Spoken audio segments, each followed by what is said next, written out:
Empe- Empecemos a grabar desde acá. Bueno, la primera aproximación que vamos a hacer es hacia una clásica pregunta sobre el conocimiento de Mario Bunge. ¿Qué es la verdad?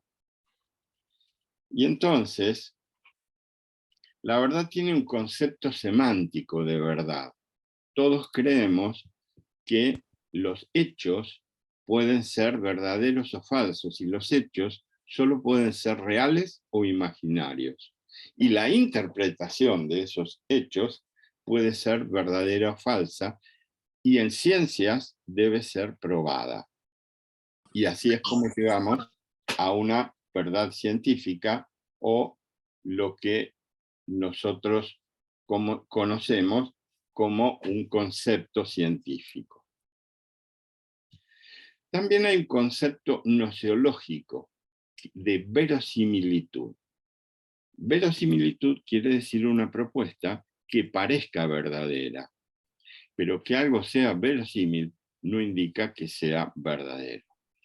Y finalmente, desde el punto de vista psicológico, tenemos la credibilidad, y que algo sea creíble no indica que eso sea verdadero. Esto es importante para entender no solo lo que pasa hoy en las ciencias, sino lo que pasa hoy en la sociedad, sobre todo con la enorme cantidad de verdades falsas que están dando vuelta permanentemente. Bertrand Russell decía que lo que la gente realmente quiere no es el conocimiento, sino la certidumbre, estar seguro de que algo es de ese modo.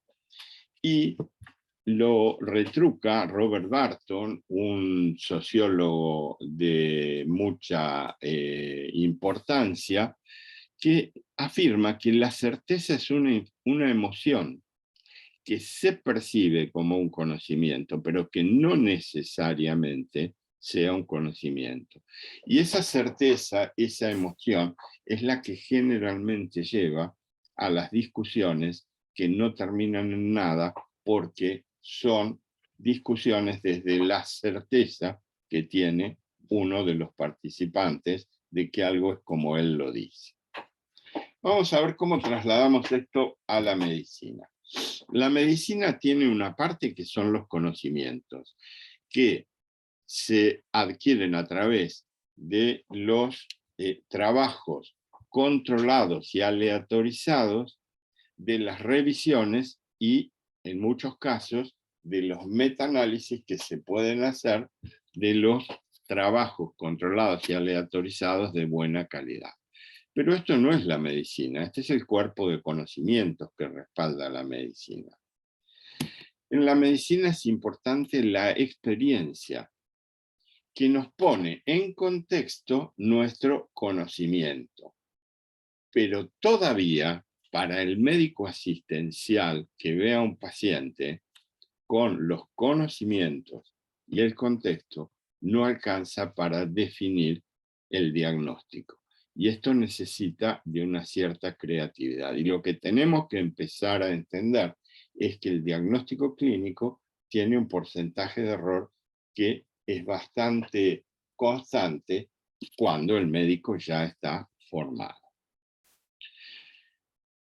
Dentro del pensamiento médico hay un pensamiento homeostático, que es el que en este momento lidera toda la medicina. Tratar de volver al equilibrio o a la normalidad lo que se haya corrido de la normalidad.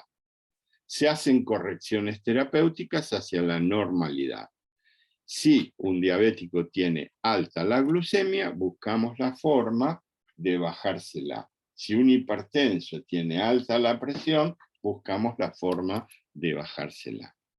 Pero existe otra forma de pensar, que es la alostasis, que hay variaciones que anticipan la demanda, que es necesario comprender las causas, y por supuesto esto mejora la calidad de vida. Y siempre se pone como ejemplo, si el pensamiento homeostático viera este cuadro, diría que hay que enderezar esos árboles, que están en un barranco sometidos a un viento permanente, y lo que han logrado con esta forma es adaptarse, es anticiparse a la demanda y poder sobrevivir. Hay síntomas que son adaptativos y que uno debe considerarlos de esa forma. Uno tiene dolor cuando necesita inmovilizar una parte del cuerpo, tiene fiebre como una manera de defenderse de los gérmenes, tiene vómitos y diarrea cuando ha ingresado al tubo digestivo algo que merece ser eliminado. Sin embargo, hay otros síntomas que son disfuncionales, que no tienen significado evolutivo, como las convulsiones, la ictericia o el coma. Finalmente, para resumir, la medicina basada en evidencias, en conceptos obtenidos como verdaderos, es muy importante, pero no es suficiente para el ejercicio de la medicina y de la cirugía. En los conocimientos médicos epidemiológicos del juicio clínico. La epidemiología habla de poblaciones y el juicio clínico de personas. La epidemiología hace promedios y el juicio clínico está situado en una persona aquí y ahora. La epidemiología generaliza y el juicio clínico contextualiza. La epidemiología nos muestra datos y el juicio clínico es histórico, es la historia de una persona. La epidemiología es analítica y el juicio clínico es narrativo. Se dice que la medicina, la buena medicina, es narrativa porque incluye la historia de esa persona.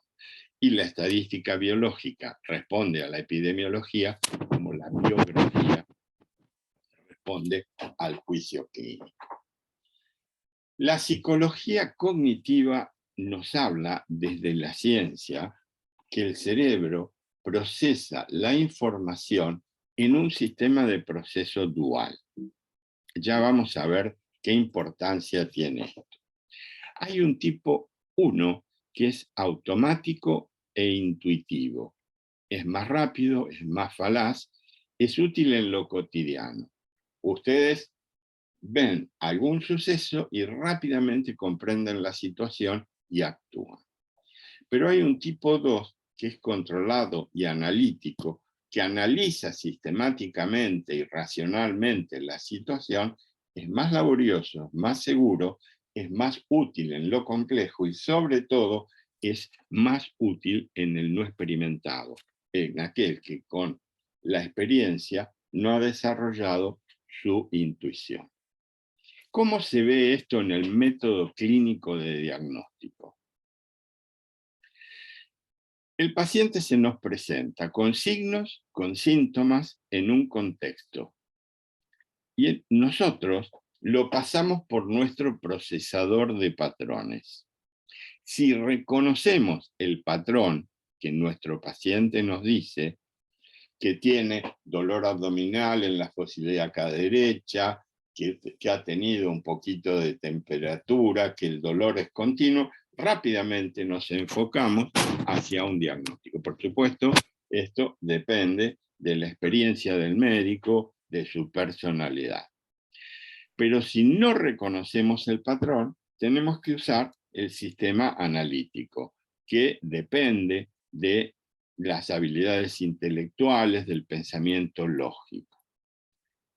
La mayor parte de los diagnósticos el médico los hace intuitivamente, por supuesto, luego los corrobora. Pero también a veces hay que utilizar el proceso de tipo 2. ¿Qué ocurre? En la medida en que el médico utiliza más el proceso analítico, aprende y practica, y entonces cada vez tiene un proceso intuitivo más favorable. así es como se desarrolla la experiencia clínica, así es como actuamos los médicos habitualmente. Con respecto a la obtención de datos, todos creemos que la correlación estadística es similar o igual a la relación causal. Y esto no es así. Siempre se da un ejemplo muy burdo que cuando amanece cantan los gallos y esto tiene una correlación estadística casi perfecta. Lo que sucede es que no es reversible. Que cante el gallo no hace amanecer. Entonces, nosotros, para hablar de causalidad, además, tenemos que de obtener positivos verdaderos de correlación estadística, tenemos que probar la existencia de un mecanismo de acción. Y acá viene un problema por el cual se justifica que nosotros tengamos que trabajar a diario con la lectura crítica de la bibliografía. ¿Por qué?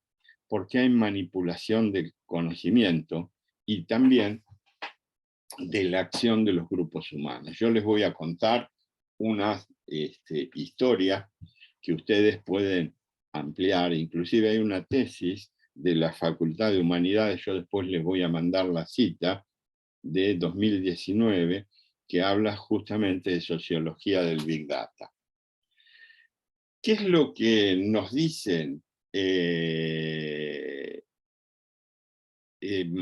esta Cambridge Analytica? Es una empresa que se inicia por unos sociólogos de la Universidad de Cambridge que descubren que pueden generar perfiles personales psicológicos a través de las redes sociales. Esto lo hacen alrededor de 1997, lo perfeccionan, es la tesis doctoral de ellos, lo publican y finalmente ellos cruzan el Atlántico y fundan una empresa Cambridge Analytica en 2013, Steve Bannon y Robert Mercer, y empiezan a trabajar en política. Ellos se anuncian que todo lo que hacemos está manejado por datos. Y entonces ellos proponen usar los datos para cambiar las conductas de la audiencia. Y entonces proponen una sección comercial, hacerlos consumir determinada cosa, y una sección política en la cual nos hacen vender un candidato como si fuera una mercancía. ¿Qué pasó? Ellos se anunciaban, nosotros podemos encontrar a sus votantes y moverlos a la acción, a votarlos. Y ha trabajado para varios políticos, fue decisiva en la elección de Trump en el año 2015, en el cual generaron, por supuesto, con una gran cantidad de dinero que le pagaron a Cambridge Analytica, 50 millones de perfiles. La idea es bastante simple y a la vez extremadamente compleja. Ellos definen a través de las redes sociales tus gustos, tu perfil sociológico, y entonces, en primer lugar, empiezan a decirte con fake news lo que vos querés escuchar. En Estados Unidos, a quienes vivían en Arkansas, en los estados del sur, le hablaban de hacer una pared hasta el cielo para que no entrara un mexicano más. A los del norte les hablaban de no contaminar la economía americana con la economía canadiense. A los que vivían en la zona de Nueva York, donde hay muchos boricuas, muchos gente que venía de estados caribeños de los Estados Unidos como Puerto Rico, les decían que jamás le iban a dar el estado 53, porque en realidad hoy por hoy Puerto Rico es un estado asociado y no tiene el estatus de estado norteamericano. Bueno, De esa manera lograron que las mayorías se volcaran a votar a Trump. Esto ha ocurrido también en México, ha ocurrido en nuestro país en la elección de 2015, donde se contrataron los servicios de Cambridge Analytica. Todo esto motivó que hubiera un gran juicio en Inglaterra, sobre todo, donde ellos también actuaron, y la empresa terminó disolviéndose en 2018. Pero esta idea de utilizar los Big Data sigue vigente y hay otras empresas que lo han reemplazado. Con respecto a las publicaciones, tenemos una pequeñísima librería de Berlín, fundada en 1842, que es Springer Verlag, que se ha transformado en el gran Springer Science and Business Media en 2011, y tiene más de 670 publicaciones, journals, de medicina, motivo por el cual tiene un porcentaje muy grande del mercado de publicaciones médicas. Entre Springer y el Elsevier, que en 2016 facturó 2.320 millones de libras esterlinas,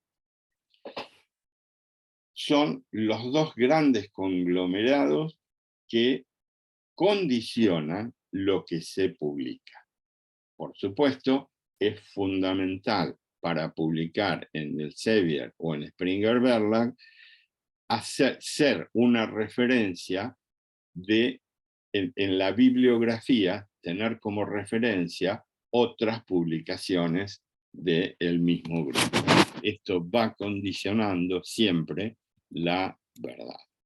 Como si esto fuera poco, quiero que ustedes conozcan que hoy hay empresas como esta American Manuscript Editors que nos dicen, mándenos ustedes su manuscrito así nomás como lo tienen, lo vamos a pasar, por supuesto, después que ustedes paguen lo que tienen que pagar, por un editor especializado y que lo va a transformar en el formato específico del journal al que queremos publicarlo. En realidad lo que tienen son relaciones personales con los editores de los journals que hacen que finalmente se publique. Y ellos dicen, garantizamos la publicación de tu manuscrito. Por eso ustedes van a ver, cuando hagan el análisis crítico de las publicaciones, que hay muchas publicaciones que no generan evidencias de alta validez.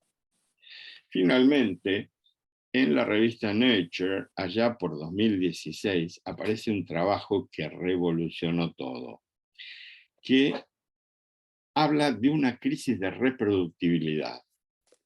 ¿Qué es reproductibilidad? Tomar un trabajo, tomar material y métodos de ese trabajo y reproducirlo en otro lugar. ¿Qué pasaba? No se podían reproducir. ¿Por qué? Porque se falseaban muchas cosas. Se les preguntó a 1.900 investigadores y entre los dos dijeron, entre aquellos que decían que había alguna o que era muy significante, el 90% hablaron de que había crisis de reproductibilidad. Eso es bastante grave porque en realidad la crisis de reproductibilidad habla de fraude científico. Esta crisis, cuando la midieron en números, fue menor para la química, para la física teórica, para las ciencias de la tierra y el ambiente, y ya en la biología y sobre todo en la medicina, el 50% de los trabajos eran irreproducibles, lo cual habla de que estamos en un problema de fraudes científicos. ¿Por qué? Porque en Estados Unidos hay una máxima que dice publicar o morir. Si uno está trabajando en algún lugar en Estados Unidos, debe publicar sus experiencias.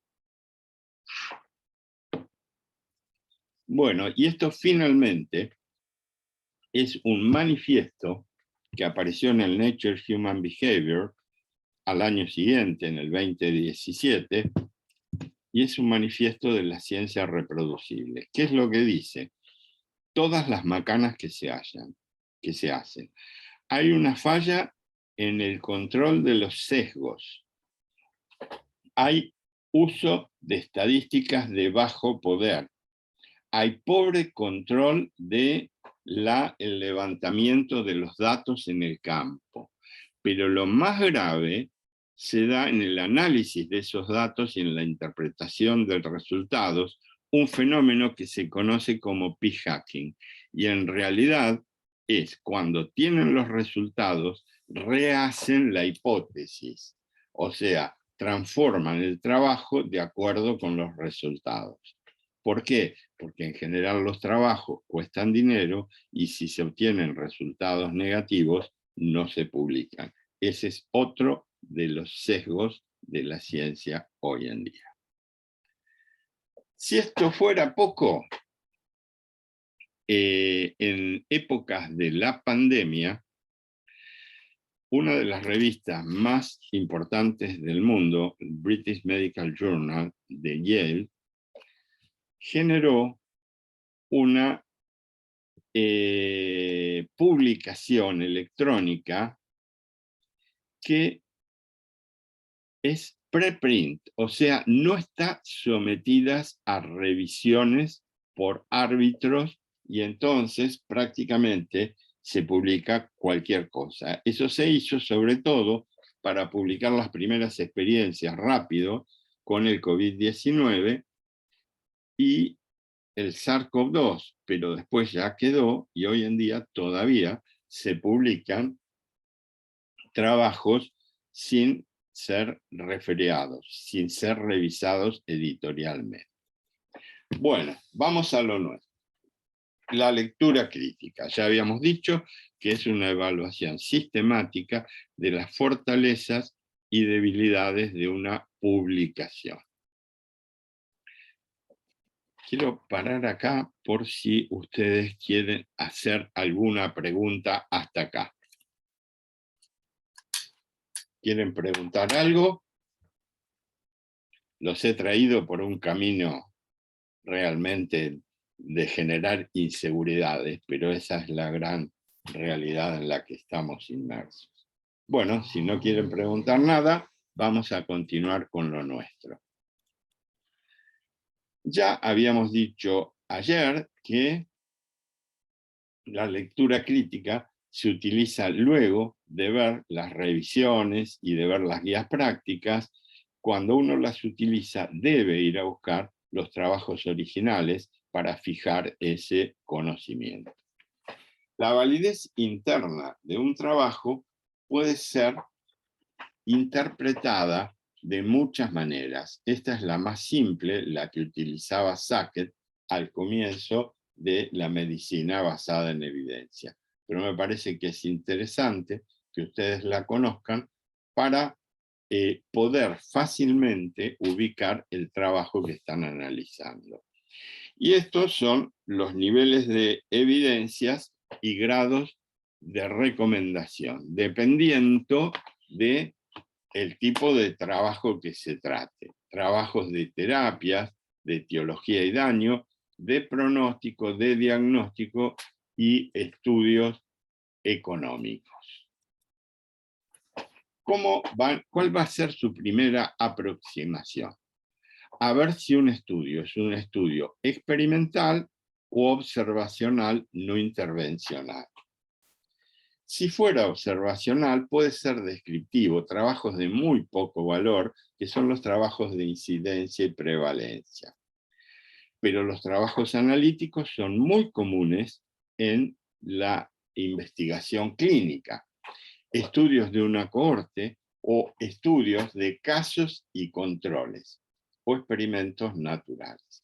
Pero los que realmente producen evidencia de buena calidad son los estudios experimentales, donde el observador puede manejar la variable independiente. Entonces, esos son los ensayos clínicos que pueden, en ocasiones, confluir en metaanálisis. Ya lo habíamos hablado ayer, la variable independiente es la que manipula el observador, la variable dependiente es la variable resultado o efecto, y la variable interviniente es la que afecta a la variable dependiente sin ser la independiente, y hay que controlarla siempre.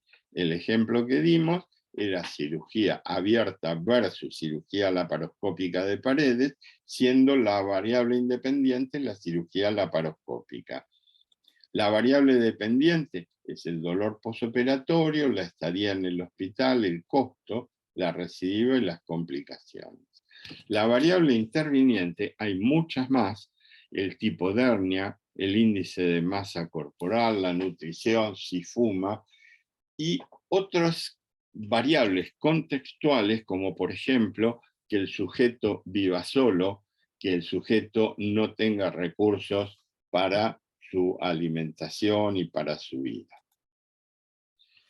Este es otro tema que ustedes pueden ver, si el tamaño de la muestra es el tamaño correcto.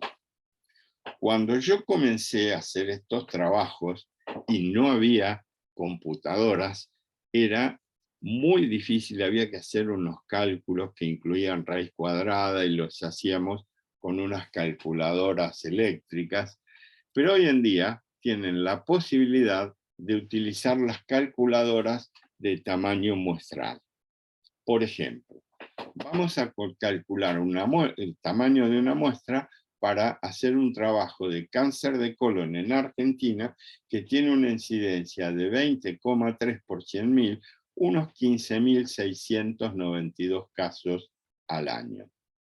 Multiplicamos el tamaño de la población, esta cifra, por 10, y el nivel de confianza lo mantenemos en 95% y el margen de error en 5%, y automáticamente nos da el tamaño muestral, 384, dentro de los cuales nosotros pondremos la mitad en una pata y la otra mitad en la otra pata.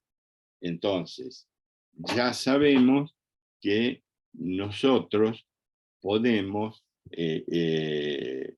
con aproximadamente 190 sujetos en una rama y 190 en la otra, tener un tamaño muestral que representa al universo. Por un tema de que es más fácil probarlo, se ha hecho la prueba de hipótesis. La hipótesis de trabajo sería, por ejemplo, que la radioterapia subestadifica el cáncer de recto de estadio 3. Pero nosotros inventamos una hipótesis nula y decimos que la radioterapia no subestadifica el cáncer de recto en estadio 3. Es mucho más fácil de probar que no haya ninguno que subestadifique. Se trata de probar esta hipótesis nula. Entonces, si nosotros tenemos diferencia significativa en la hipótesis nula y la rechazamos, estamos cometiendo lo que se llama el error de tipo 1 o error alfa. Pero si tenemos diferencia significativa y la aceptamos, tenemos la decisión correcta. A la inversa, si nosotros tenemos una diferencia significativa en la hipótesis alternativa, estaremos haciendo, y la rechazamos, estamos haciendo la decisión correcta, y si no, tendremos el error beta. Esto no es importante que ustedes lo tengan en cuenta. Sí tenemos que tener en cuenta estas pautas, que no es necesario que ustedes llenen la grilla y la presenten. Ustedes lo analizan con esta grilla y lo exponen de otra manera más visible para todos los que estamos escuchando. Allí se va a ver el objetivo, el diseño, la población, la recolección de datos, el análisis de los datos, la presentación, las pautas para evaluar la discusión y la conclusión, y finalmente la bibliografía. Para ir terminando, ¿Qué defectos encontramos? Tamaños de muestra insuficientes muchas veces, diseños erróneos, variables dependientes insuficientes, o sea, se toma una sola variable y entonces las otras no se ponen porque podrían no moverse como uno quiere. Falta de control de la variable interviniente, esto es muy común. Sesgos de selección o cognitivos. Conclusiones que no surgen de los resultados, gráficos distorsionados. En resumen, la medicina no es solo conocimiento biológico. En el diagnóstico hay lugar para el arte. La psicología cognitiva habla de un proceso dual y el diagnóstico utiliza primero el proceso intuitivo. El no experimentado utiliza más el proceso analítico y va ganando experiencia. La concentración editorial atenta a la veracidad, la manipulación de la información es perniciosa en ciencias, la solución es analizar críticamente las evidencias. Comentarios. Yo tengo una duda. Sí, dale. Si se llega, discúlpame, un minutito, Chiara, si se llega a cortar porque tenemos unos pocos minutos, volvemos a iniciar con el mismo y seguimos charlando. Contadme, Chiara. Mi duda es cuando nosotros leamos y expongamos el artículo. ¿En qué nos basamos para decir que, por ejemplo, la muestra fue insuficiente?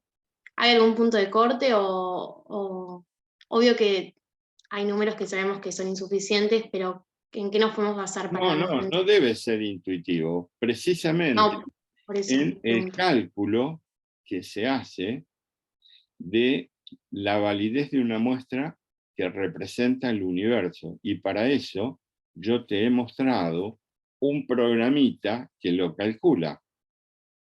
Vos tenés que hacer Bien, entonces hacemos el cálculo. la aproximación al universo. Tenés que hacer un trabajo sobre diabetes. Vos sabés que hay un porcentaje, que por ahí me puedo equivocar, pero creo que es el 13% de la población. Vos podés tomar tu área o el país, calculás el 13%, lo ponés con el 95% de confianza, con el 5% de error. Y te va a dar un número y vos tenés que ver ese número de personas. Perfecto. Gracias.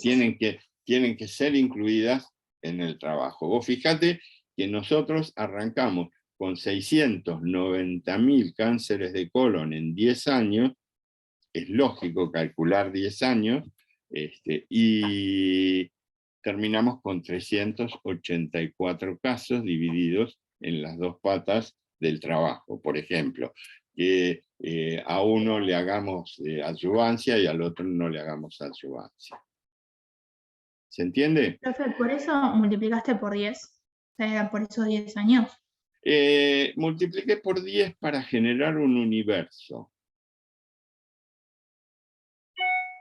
Ese sería el universo del que vamos a tomar la muestra. Y esa muestra es representativa de ese universo, que a mí me interesa, porque yo quiero saber si lo que yo voy a hacer es válido para 10 años de cánceres de colon, que es mi universo. Es una forma técnica de definir un universo.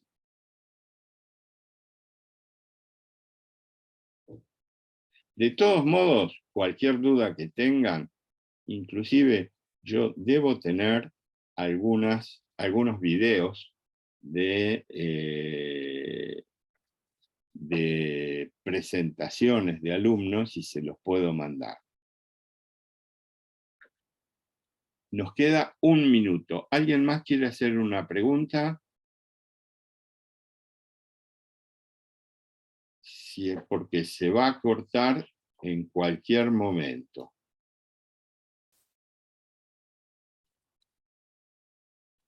Bueno, de no ser así, los voy despidiendo y voy a mandarles o a subirlos al